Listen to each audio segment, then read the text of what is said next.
오늘 이 시간 우리에게 주시는 하나님의 말씀 여호수아 19장 24절에서 31절의 말씀이 되겠습니다.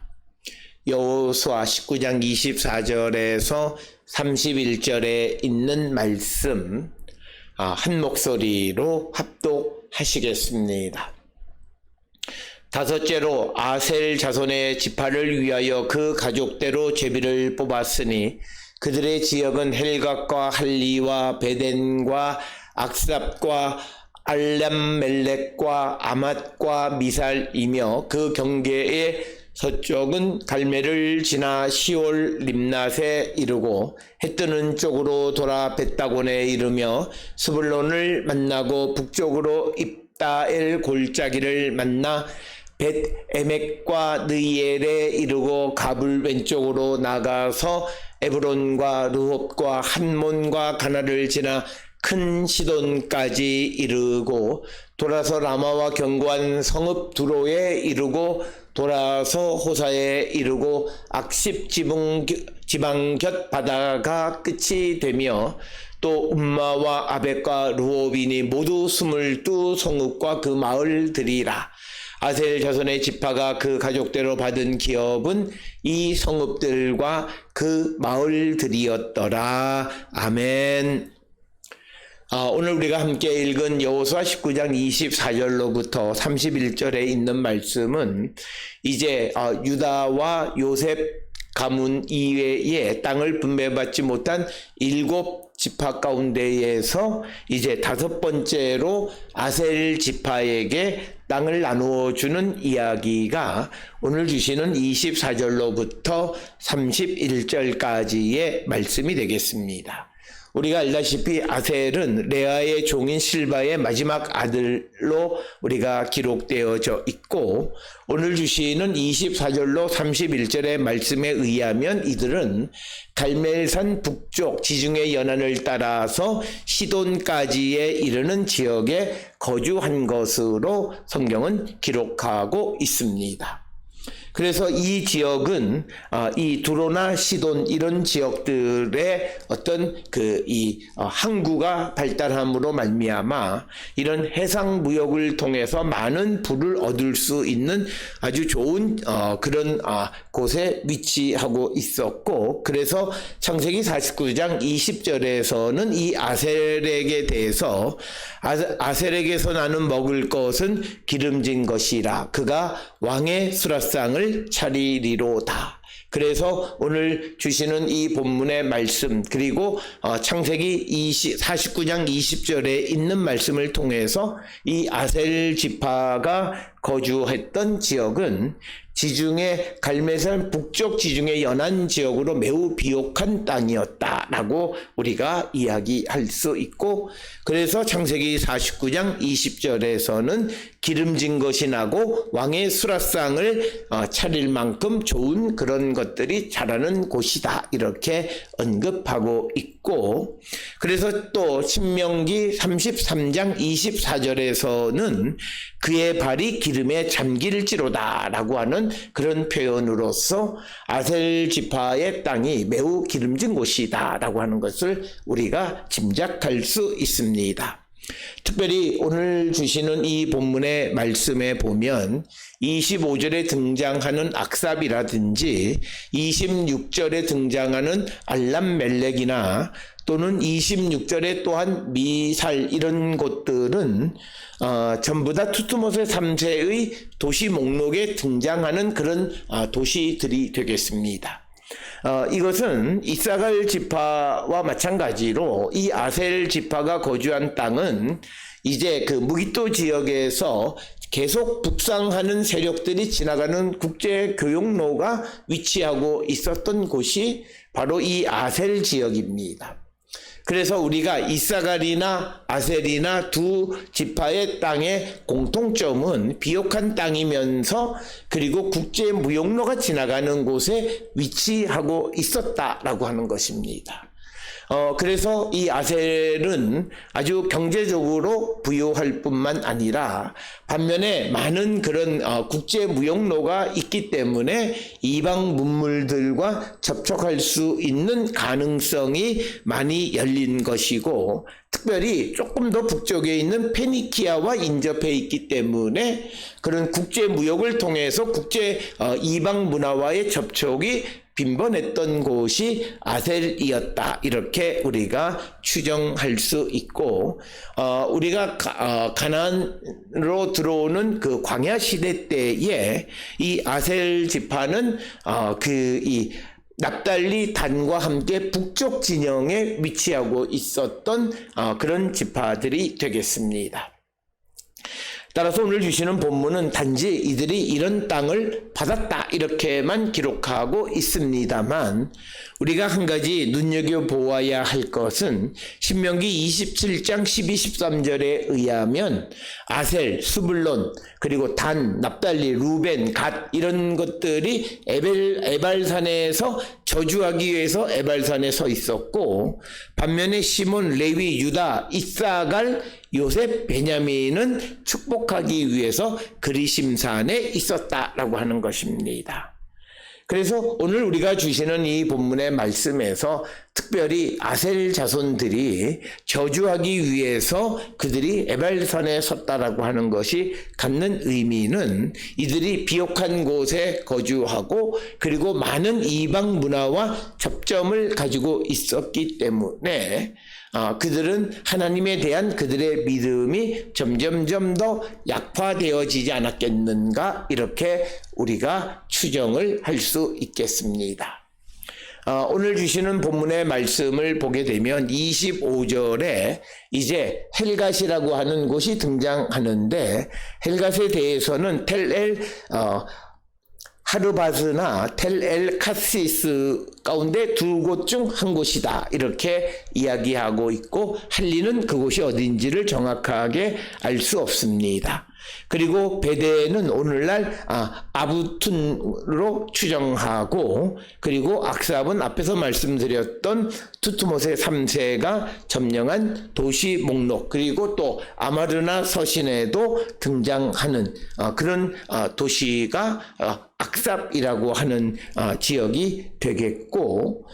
이 악삽의 위치에 대해서 여러 후보들이 있는데, 일반적으로 악고의 남동쪽에 위치하고 있는 텔키산이라고 하는 곳이 아마도 악삽이 아니겠는가, 이렇게 추정하고 있습니다. 뿐만 아니라 주시는 26절에 알람멜렉이라고 하는 것도 등장하는데, 이건 역시도 투트모세 3세의 기록에 등장하는 그런 지명이 되겠고, 그리고 또 이어지는 그 미살 역시도 투트모세 3세의 기록에 등장하는 지역이 됩니다. 그러나 아마시나 미살이 정확하게 어디인가는 정확하게 우리가 알 수는 없다. 그 다음에 이어지는 시올 림낫이라고 하는 곳도 역시 정확한 위치에 대해서는 알려진 곳이 없다라고 하는 것입니다. 그러면서 27절에서는 해 뜨는 쪽으로 돌아 벳다곤에 이르고 스불론을 만나 북쪽으로 입다엘 골짜기를 만나 벳에멕과 느엘에 이르고 갑을 왼쪽으로 나가서, 이렇게 기록하고 있습니다. 특별히 오늘 주시는 말씀에서 벳다곤이라든지 이런 곳의 정확한 위치를 우리가 알 수는 없다라고 하는 것이고, 입다엘 골짜기 역시도 우리가 여러 곳이 예정지로 말하지만 일반적으로는 와디엘 멜릭이라고 하는 곳, 그래서 스불론과 아셀의 경계가 되는 그런 와디엘 멜릭이라고 하는 곳이 아마도 입다엘 골짜기가 아니겠는가, 이렇게 추정하고, 또 그 다음에 벳에멕이나 느이엘 이런 지역들은 정확한 위치를 알 수 없고, 그리고 가불이라고 하는 것은 오늘날 카불과 동일시하는 그런 지역으로 많은 학자들이 설명을 하고 있습니다. 그리고 이어지는 28절에서 에브론, 르홉, 함몬, 가나를 지나 큰 시돈까지 이루고 이렇게 기록하고 있습니다. 그래서 오늘 주시는 에브론에 대해서는 여호수아 21장 30절에 레위인의 도시 가운데 압돈과 같은 지역이 에브론 아니겠는가 이렇게 추정할 뿐만 아니라 르홉에 대해서는 악고 남동쪽에 있는 텔엘 하르비가 바로 르홉이 아니겠는가. 그리고 함몬이라고 하는 곳의 정확한 위치는 알 수 없고, 그리고 가나안은 두로 남쪽에 있는 카나라고 하는 곳과 동일시하는 것으로 그렇게 이해를 하고 있습니다. 그 다음에 29절에 이어서 돌아서 라마와 견고한 성읍 두로에 이르고 돌아서 호사에 이르고 악십 지방 곁 바다가 끝이 된다 이렇게 기록합니다. 아마 이 라마라고 하는 것은 아마도 아셀 지파 영토에 있는 에르라미아라고 하는 곳이 라마일 것으로 추정하고, 호사는 정확한 위치를 알 수 없고, 그리고 악십이라고 하는 곳은 아마 에스집이라고 하는 곳과 동일시하고 있습니다. 그 다음에 이제 30절에 보게 되면 움마, 아벡, 르홉, 그리고 이런 지역들이 등장하는데, 움마는 악고와 동일시하고, 그 다음에 아벡에 대해서는 여러 지역이 있는데 정확하게 여기서 말하는 아벡은 텔 쿠르다네로 보통 많이 이해를 합니다. 그리고 마지막으로 언급되어 있는 르홉은 악고 동쪽에 있는 텔 엘 하르비와 동일시합니다. 그래서 모두 22성읍이 아셀에게 배정된 도시이다 이렇게 이야기하고, 마지막 31절에 아셀 자손의 지파가 그 가족대로 받은 기업은 이 성읍들과 그 마을들이었더라 이렇게 이야기하고 있습니다. 우리가 앞에서 이사갈 지파도 마찬가지였지만 아셀 지파도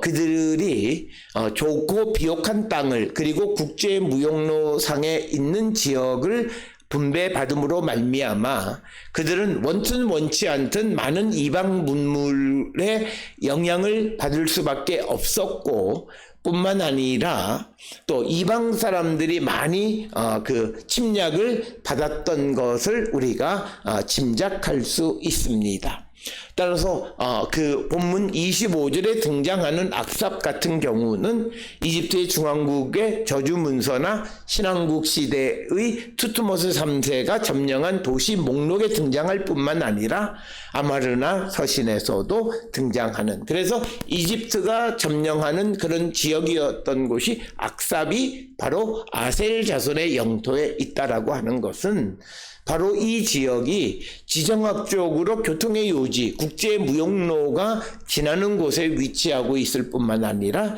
비옥한 땅에 거주하고 있었기 때문에 그들은 그 좋은 자연적 환경으로 말미암아 많은 또 적들의 침략을 당할 수밖에 없는 그런 현실에 놓여 있었다라고 하는 것을 우리에게 보여주고 있는 그런 말씀이 되겠습니다. 따라서 우리가 항상 외형적으로 좋은 환경, 그리고 교통의 요지에 있으면 그것이 갖는 장점도 있지만, 그러나 또 그것으로 말미암아 야기되어지는 많은 어려움도 있다라고 하는 것입니다. 그래서 우리가 세상을 살아가는데 우리의 삶에 부족함이 있고, 또 다른 것에 비해서 우리가 충족하고 완벽하지 못한 것을 우리가 가지고 있을지라도 우리의 삶에 하나님의 은총이 임하면 그런 삶에서도 우리는 복된 삶을 살아갈 수가 있고, 오히려 교통요지에 위치하고 있지 않다면 오히려 안전을 더 보장받을 수 있다라고 하는 것을 우리는 꼭 기억을 하셔서, 외형적 환경이 좋은 것만이 꼭 좋은 것은 아님을 우리에게 가르쳐주는 그런 말씀이 이 아셀 지파의 그 영토와 그 아셀 지파가 갖는 그 지역들의 역사를 살펴보면 그곳에 많은 이방의 침략과 침투가 있었다라고 하는 것을 우리가 알 수 있고, 특별히 이 아셀 지파의 이 영토는 나중에 아시리아가 이스라엘을 공격하거나 또는 아시리아 군대가 이집트를 공격할 때에 그들이 사용했던 길, 바로 그들이 이 아셀 지파의 영토를 통과해서 그들이 전쟁을 수행하게 되었다라고 하는 것을 우리는 역사적으로 알 수 있습니다. 이런 아셀의 그런 이방의 영향이 미쳤던 이유는 바로 그들이 교통의 요지에 있었고 비옥한 땅에 거주하고 있었기 때문이다라고 하는 것을 기억하시고, 또 이 지중의 이 교역, 특히 페니키아와 가깝다라고 하는 것은 그것을 통해서 많은 부를 얻을 수 있는 기회도 되지만 오히려 그것 때문에 많은 이방 문화가 유입되는 하나의 통로 역할도 했다라고 하는 것을 우리는 기억하셔야 돼서, 모든 것에는 그 긍정과 부정이 항상 공존하고 있다라고 하는 것을 우리는 잊어서는 안 됨을 우리에게 보여주는 것이 아셀 지파를 위해서 하나님이 주신 땅에서 그들이 소유하고 있던 그 도시들의 역사가 우리에게 말해주고 있는 것이 되겠습니다. 그래서 이들에게 하나님께서 땅을 나누어 주고, 그래서 그들이 그 땅을 가족대로 기업으로 받았다, 이렇게 기록하고 있습니다. 오늘 주시는 말씀을 통해 우리도 하나님께로부터 기업으로 받은 것이 있고 하나님으로부터 사명으로 받은 것이 있습니다. 그것이 어떤 것일지라도 소중하게 여기고, 부족한 것이면 하나님의 도움으로 그 부족함을 채워가고, 어려움이 있을 때는 하나님의 도움으로 어려움을 극복하는 그런 믿음의 사람들이 되어서 하늘의 은총 가운데 하나님의 도움 속에 모든 일들이 형통한 삶을 살아가는 우리 모든 성도들이 다 될 수 있기를 주의 이름으로 축원합니다.